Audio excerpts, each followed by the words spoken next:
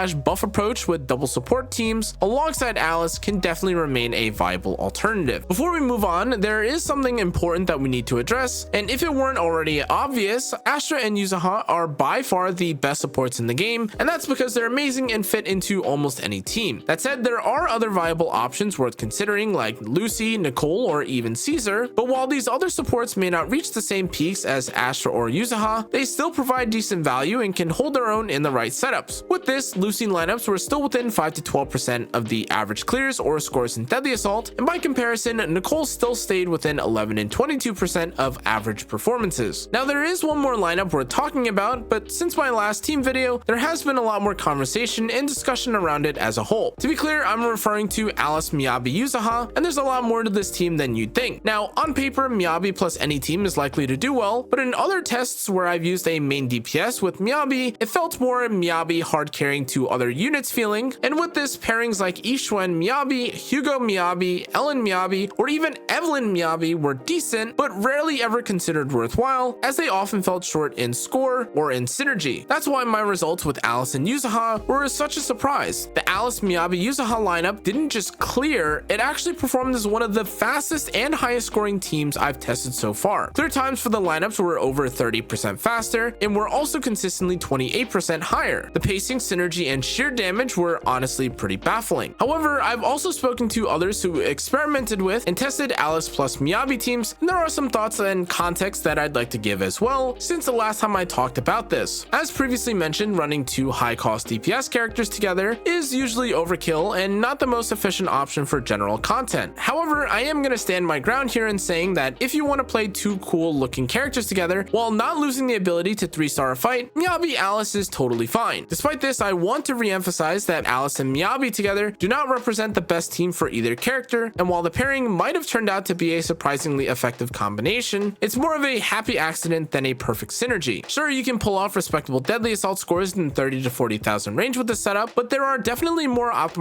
teams that either character fits into. It's also worth noting that using both together introduces a major limitation, and namely the fact that physical and ice are never paired together on a weakness for any current boss, and this makes it hard to fully capitalize on their strengths simultaneously. Realistically, it's better to run Miyabi with a mono ice setup against ice weak bosses, or pair Alice with Vivian against the new Miasma boss, which is of course weak to both ether and physical. For transparency's sake as well, Miyabi plus Alice only performed insanely when paired with Yuzuha, and this makes sense given all the free resource generation, disorders, and energy from all three characters. Now, looking at a direct comparison between Jane and Alice, the results varied depending on the content in question. And in raw clear speed, particularly against bosses with low health pools, Jane generally outpaced Alice by around 12 to 14% in most teams. However, when it came to deadly assault scores, Alice pulled ahead almost every single time. For instance, Alice, Vivian, and Yuzuha outscored its Jane equivalent by approximately 11 to 13% against certain bosses, and in other cases, such as Alice, Yaniki, and Yuzuha, the difference climbed as high as 22% in Alice's favor. Now, notably, this isn't an enormous gap in terms of raw performance, and to Jane's credit, seeing an increase from something like 35 to 40,000 in deadly assault doesn't really drastically change your impact, rewards, or gameplay. However, the bigger question here is whether 10 to 15% is truly worth pulling for a whole new physical agent. That said, this of course doesn't factor in people who just like Alice for her design. That brings us to another important and final comparison, which is Alice versus Miyabi as standalone DPSs. To keep things short, while the two can make magic happen when paired together at times, you should also know that plain and simple, they simply aren't Miyabi level. Despite this though, it is important to remember that each boss in Deadly Assault has their own set of attribute weaknesses, and as a result, there are definitely bosses where Alice is more favored, especially with new enemies not being freezable. Beyond this, however, on average, Miyabi teams had noticeably faster clear speeds and higher scores than Alice teams, and this is primarily for two reasons. First, Miyabi's free-to-play teams were much more synergistic and well-performing compared to Alice's, and ultimately, as you have probably guessed, Miyabi is still just the GOAT, and she does an insane amount of damage even if she is barred from fighting or is weak against a couple bosses in the fight. And aside from a few fights in the game, she can clear or put up insane performances regardless of where she's used. Now let's break down Alice's Mindscapes. Alice's first Mindscape provides her with a strong boost to resource generation and team utility, and whenever she triggers a polarized assault, she immediately gains 25 additional blade etiquette, allowing her to cycle into more waltzes faster. On top of this, anytime Alice triggers an assault on an enemy, she reduces that target's defense by 20% for 30 seconds. This defense shred significantly increases not just her own damage, but also that of her entire team, making this Mindscape a powerful choice as it personally gives Alice a 14% damage boost and more even beyond this to the team. Alice's second Mindscape takes her burst window to the next level, and with this, when her ultimate Starfall Finale lands its final hit, it will now automatically trigger a polarized assault, adding even further damage on top of a wildly impactful skill already. Additionally, all squad members benefit from a 15% increase to their assault damage, while disorder damage against enemies affected by a physical anomaly also increased by 15%. This is a crazy amount of bonuses across the board, but to add to this, when Alice first enters the battlefield, she immediately gains 1000 decibels, allowing her access to her ultimate even earlier in fights. With this though, the Mindscape still calculates at around an additional 22% damage increase, and that's genuinely very good. Now, though Alice's first few Mindscapes are decent, let's now talk about Mindscape 1 versus signature W engine on Alice. Now, although Alice's W engine value just on herself is already insane value, the addition of the fact that Piper and other agents can use Alice's W engine really skew things in the W engine's favor for this case. With this, I'd highly recommend giving this careful consideration, as losing a 50-50 or winning a 75-25 W engine can be pretty game-changing in this case, with clear pros and cons. My recommendation though is to get her signature first and then worry about Mindscapes later. Alice's fourth Mindscape improves her ability to shred defenses and stack Anomaly buildup, and with this, she'll ignore 10% of the target's physical res, giving her higher DPS overall. In addition to this, her enhanced basic attack will now build up 25% more physical Anomaly, letting her trigger assaults faster and more consistently. Overall, as with most fourth Mindscapes, this is a decent increase to Alice's personal damage, but truthfully Thankfully, most 4th Mindscapes are pretty meh. As we move into Alice's 6th Mindscape, this appears to be easily one of Alice's strongest upgrades for her damage. With this, after using a fully charged held basic or her ultimate, Alice enters the victory state for 30 seconds. During this state, every time any squad member hits a target, Alice follows up with an additional attack that deals 3,300% of her anomaly proficiency as physical damage, guaranteed to crit. However, despite all of these amazing features that are attached to Alice's Mindscape, this actually accounts for a much lower DPS increase, as the ability to crit and the scaling of this anomaly proficiency is nowhere near as insane as you'd expect. As a result, this 6th Mindscape isn't too strong and actually only gives around an 8% damage increase. Now let's talk about whether or not you should actually pull for Alice, starting with a pros and cons list. For pros, she is easily the best overall physical anomaly DPS, and she has very flashy skills and character design. In regards to skin, she is actually one of the few characters who was granted a summer skin, and it honestly looks pretty good. And she can be played with other on-field DPS from initial tests conducted, which is pretty huge. To add to this, she does have options for her W engine, though in most cases people will just end up using Weeping Gemini. Now for cons, she suffers when not played with other limited agents, and to that end, she isn't that significant of an upgrade compared to Jane, especially if Alice doesn't have access to her signature. Now in addition to this, playing her without physical anomaly as your 3rd agent, and in general playing her feels somewhat clunky, as you want to swap off a field to avoid the long animation time of her held basic, but she can't activate her physical anomaly when she's not on field. As a result, her build doesn't have that much flexibility and is pretty much like the exact same with Fanged Metal plus Phaethon's Melody. Now in summary, when evaluating Alice's pros and cons, it's clear that she brings significant value to almost any account, especially for players who skip to Jane, lack a physical anomaly DPS, or recently pulled for Yuzaha. However, for those that do have Jane, you may consider Alice to be a character worth revisiting in a future rerun banner, especially if you aren't a fan of her gameplay or the current state of the game. Overall, if you already have the right supports and are looking for a top performing high skill physical anomaly DPS with a pretty unique identity, Alice is absolutely worth pulling. However, if your roster lacks synergy options or you prefer characters with more flexible team building, it may be better to hold off and wait for her rerun. That's going to be it for today's video though, guys. Hope you guys enjoyed or learned something. As always, I will be including the full spreadsheet and document of all of my tests for you to see in the Discord down below. But thanks again for watching, everyone. I'll see you on the next one. Stay safe, stay healthy.